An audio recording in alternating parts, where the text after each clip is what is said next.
live. Monday. Happy Monday. Oh my God. It's Monday. It's Monday. We're here. And we have a special guest. We have the most charming man on Broadway. I just said that right before we went on air. Peter Gregus, who is an original and current member of the cast of Jersey Boys. I know, and it's ending. I know. How can that be true? 11 years later, people. It's How can that be true that we can't pop over to the August Wilson and see Peter? I just can't imagine it. So we're going to talk about that. There's a lot to talk about, but let's get started with the news. First of all, the final opening of 2016 was last night. In transit. At the Circle in the Square Theater. There's pictures on the site. Matt Roden did a really fun red carpet challenge, which will be up on the site shortly. He grilled everybody on their subway knowledge. Oh, that's hard. So he would ask them a subway station. They had to say which trains went through it, which is kind of fun because you think you know. Yeah, you don't know. But meanwhile, I always say 9. I still say the 9 train. Do you do that? Do you want and me then to I always think in the Heights. Yes, you have to I always think in the line Heights where she says there's no 9 train now. Anyway, so I would be miserable at that challenge because I try to avoid the subways. Well, at least you're good at them. At least we have a musical theater reference for you not knowing the 9 train is gone. Exactly. So anyway, check all that out. So weird news came out today about Anastasia. So Anastasia is a new musical. You guys are all very excited to see it. I know a lot of fans already because of the animated movie. So the heir to Marcel Moreau, which is a really glamorous name to say, who wrote the 1952 play, also called Anastasia, is suing the Broadway production, saying that it's based on the play or something. And the book is by Terrence McNally, of course. Yeah. And, they're based on real life events. Anastasia Romanoff is a real person. And, this is kind of like if someone wrote another play about Alexander Hamilton in 20 years. It doesn't mean that Lin-Manuel Miranda can sue them. I mean, it's the same jump off, right? Same jump off. That's true. The producers came out and said, no. They said the lawsuit is wholly without merit. Wow. So we'll see what happens with that. Chris Sieber, who we love, 2-time Tony nominee Chris Sieber, is back in Chicago, right next door to our office, playing Billy Flynn. He just started. What was he nominated for, Tony? Do you remember? Spamalot? Mm-hmm. Another S. Shrek. On his knees, right? Yes, he was on his knees in Shrek. He did the whole thing on his knees. Just made Peter Gregus blush, but that's okay. That's okay. But I mean, chiropractic, physical therapy, right? I mean, he can tell you stories. But now he's putting on a tux and just, Right. And showing off his beautiful voice. So anyway, welcome back to Chicago, Chris.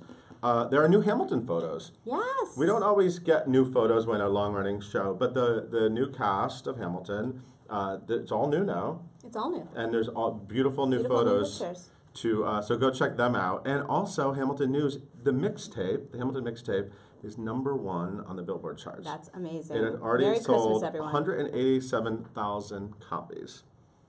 No doubt because of our promotion on Live at 5. Certainly because of us. Obviously. You're welcome, everyone. Do you know the play Room Service? Yes. You've heard of it before? I've seen it. It's not seen very often. I mean, it hasn't been on Broadway since 1953, and I know you didn't see that production. Thank you for knowing. Featuring a young Jack Lemmon. That was that one. But it's a screwball comedy from the 30s, and they're saying they might want to bring it back to Broadway. That would be fun. And it's about a down-on-his-luck producer living on credit with a bunch of actors in a Broadway hotel. I don't really know what that means, but I don't know why they all live together, but we'll find out. Comedy ensues. Hilarity ensues. La La Land was Yes. had a really big weekend. It opened finally. We've been hearing about it for months, and now the awards are rolling in. Of course. So it won the Critics' Choice Award last night for Best Picture, Best Director, Best Song. So Benj Pasek and Justin Paul have won that award for their song "City of Stars." So that's the song that they're kind of pulling out for the award race. It's one of the duets. I was listening to the album. I was on a plane this weekend. I was listening to the album, and it's really good. I recommend it. Well, if you're listening to it on a plane and that was what you're focused on, then we know. We know it's good. Well, now they're getting the Golden Globe nominations came out, and it's up for 7, right? Fences, a lot of theater stuff happening. Fences. Which I loved. I already saw it. Yeah, you saw it. I didn't get to see it yet. With Denzel Washington and Viola Davis, who both won Tonys for those roles on Broadway. And now Denzel Washington is directing the movie. So they both got nominated. He did not get a directing nomination. Bryan Cranston got nominated for All the Way, which of course he won a Tony for on Broadway. And interestingly, so Pasek and Paul are up against Lin-Manuel Miranda. Whew.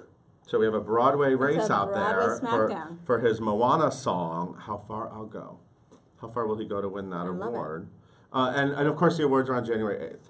So everyone get ready for that. And then Santino Fontana, I know you love him. Santino Fontana. He just filmed a movie called Impossible Monsters, and he plays a psychology professor who conducts a sleep study that goes wrong, which sounds terrifying. Tell me more, yes. And so I guess he's going to terrify us in that. There's a bunch of hot shots on the site that we found all over the internet. Idina Menzel was at what show? Great comment. With one of our favorite people. LaShawn. Her If Then co-star LaShawn's. There's a great photo of them backstage with Josh Groban and J-Lo, Jennifer Lopez, and Chenoweth. Because they didn't know who J-Lo was, so thank you for that. That's a great photo of, what legendary movie were they in together? Is this a pop quiz? Yeah. What legendary movie were they in Does anyone know? together? Do you know? I don't The know. Boy Next Door. It was awful. It was an awful thriller. But I'm so fun. sorry to know But like that. fun. Like a fun popcorn, bad thriller movie. Anyway, but now They're like J-Lo's passing the baton, doing the live television Bye Bye musical Birdie. baton. Right, so she'll do Bye Bye Birdie Hairspray next Live. year. Bye Bye Birdie. Yes, Spanish Chenoweth just Rose. triumphed in Hairspray. And there's also great photos of the Color Purple anniversary. 1 year on Broadway. 1 year on Broadway. And can you pronounce the name of our London Q&A? Jim Lickscheidel. There you go. He is starring in Nice Fish with Mark Rylance. With Mark Rylance, and we have an interview with him. Yes. And I also want to say I was in LA, Yes. and I got to see Michael Arden's "Merrily We Roll Along," and it was wonderful. High concept, merrily. Yeah, Yeah. yeah. And I also saw Amelie, which is coming to Broadway. And anyway, You had a little Broadway weekend. it was a Broadway weekend. And you listened to La La Land on the plane. And see that? I'm always working even when I'm not. So on that note, another guy that's always working. Ooh, wow. Ladies and gentlemen. That's my okay. Ladies and gentlemen, the one and only Peter Gregus.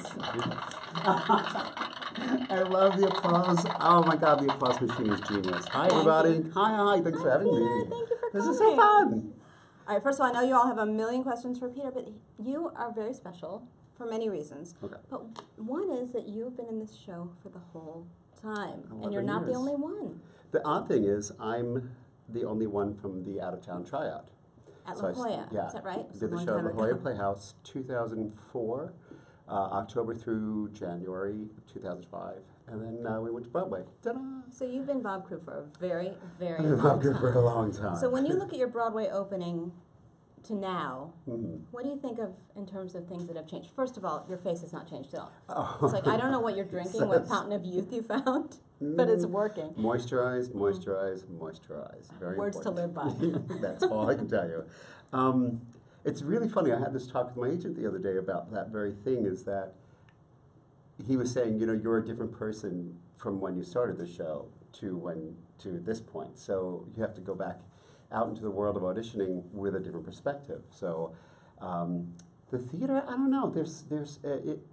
The theater's always changing. It's constant. I mean, Yes. there's always a Mamma Mia or a feel-good show. There's always the art piece like the Hamilton. And they rotate who's going to win that year. But I don't know if anything's changed in the theater that much. But for me and my theater, the fun part of it is watching all the new people come in over all these years. And Yeah. the new faces and the So new the three interpretations. original cast members that are still part of the show are you, Mark Myself, Latito, Mark Latito, who plays and Gyp DiCarlo, and Sarah Sarah Schmidt, Schmidt. who plays Frankie Valli's daughter, and she sings Boyfriend's Back. And And yeah, you play the great Bob Crew, I played Bob who Crew. actually died a couple of years ago. Yeah. But of course you got to meet him before that. I got to meet him. I got to hang out with him in L.A. Between La Jolla and the Broadway production, I went to L.A. to hang out and actually find out what a record producer does. And A little research. Yeah, just a bit. And the coolest thing about him was that he was a model before he was a record producer. He's very handsome. And he showed me pictures of himself on Esquire and all these different magazines. Oh, wow. He literally, and he wanted to be a painter and a sculptor. And he was going to School of Visual Arts when he wrote Silhouettes. And instead he ended up being the fifth season, Yeah. right? They call me Marjoram. Marjoram on the fifth season.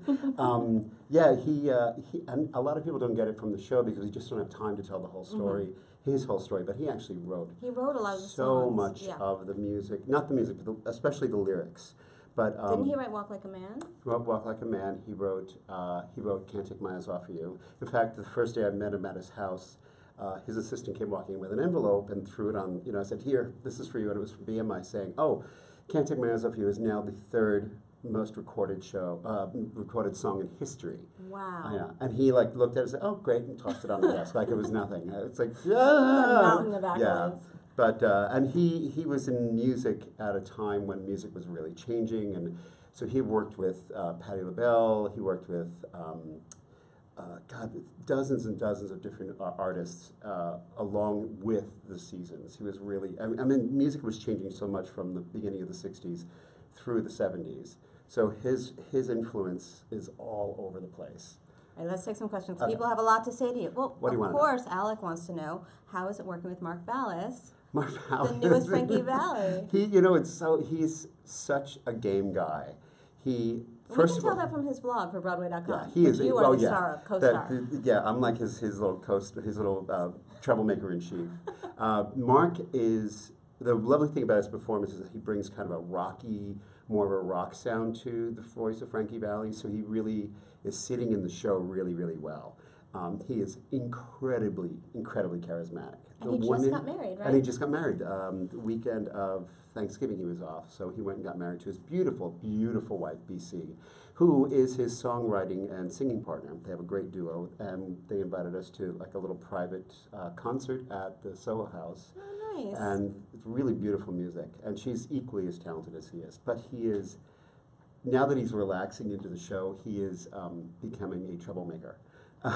He is. Really? He's got his little devil horns are starting to grow, and he's fitting in very well with this cast because they're all Because a their bunch of devil troublemakers. horns have already grown. Yeah, fully they're in place. full devil horns. But he's sweet and lovely, and I have to say there is a line of, down the block after the show of autograph hounds.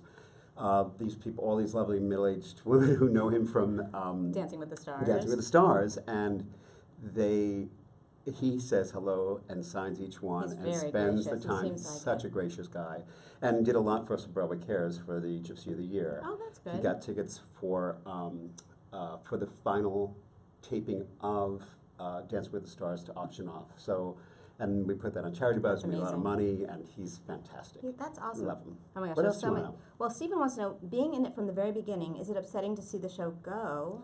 And will you be staying in it till the very end? Oh yeah, I'm there till the 15th. In fact, I just turned down an audition for something that was starting January 1st.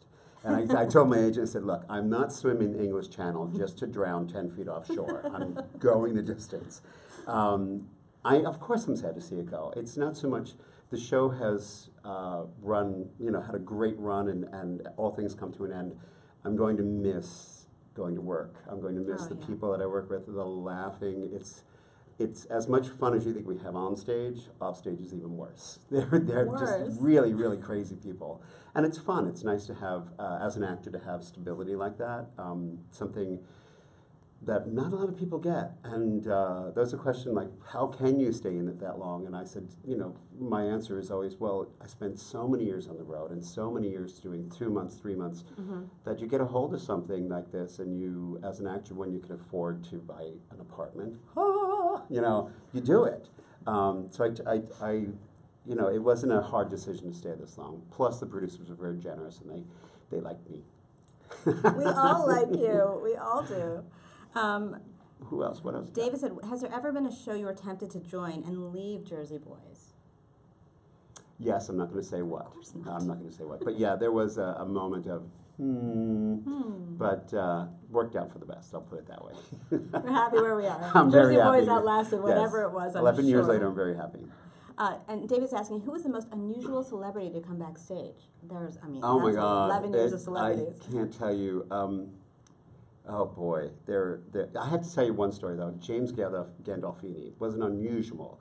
First of all, he was this gigantic bear of a man with a huge persona, and he changed the temperature in the room when he walked in. I mean, Well, first of all, yeah. The Sopranos was set in New Jersey. Yeah, he was one of us. The Jersey Boys was mentioned on The Sopranos. Exactly. So, But the thing why I mentioned him is that after he came to see the show the first time, and we met him, and he was gracious and sweet, and not at all what you would think is this bear.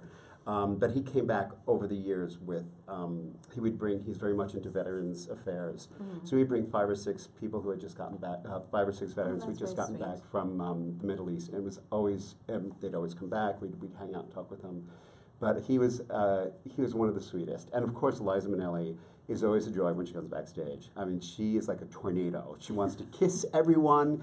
She's running around the stage. I have to say, and she was kind of the looniest, just because she loves theater people so much. And there was not a person on that stage she did not get a hold of. She running She around. touched here. everybody. Yes, appropriately. Appropriately. Of course. All right, well, we're going to get going soon, but we have one more question here. Oh my gosh, there's so many questions for you. Are you ready? I'm ready. Get a good one. Elise is asking, Please. which other singer's music would you like to see made into a jukebox musical? Oh God! Well, they're all being done now. I mean, there's Cher and the Cher Show, and There are a lot that are coming in, yeah. a lot that are being worked on. Oh, that's a hard question. God, God, I'm Elise. sorry, Elise. That's a really tough question. You know who I would like to see, although I think it'd be hard to cast, is Ella Fitzgerald, Wow. because it's not just about her music, but her story of how she got to where she. Do you know that no one would go see her perform, and Marilyn Monroe heard her sing, and then as a favor showed up every night at this nightclub, so that photographers would follow her, Marilyn Monroe, into the nightclub and subsequently get pictures of Ella Fitzgerald, and helped her become the star that she was. So I'd like to see that show. She's an amazing performer. We can find someone that can sing like Ella. Yeah. That's all we need. Well, thank you so much for coming in, That's Peter. it. I'm done. You guys, go see Peter Gregus Yeah, in come Jersey on, Boys January January 15th. And if you haven't seen him before, if you've seen Jersey Boys, you've seen Peter Gregus. He's been it the whole time. We'll see you tomorrow. Bye, guys. Thank you.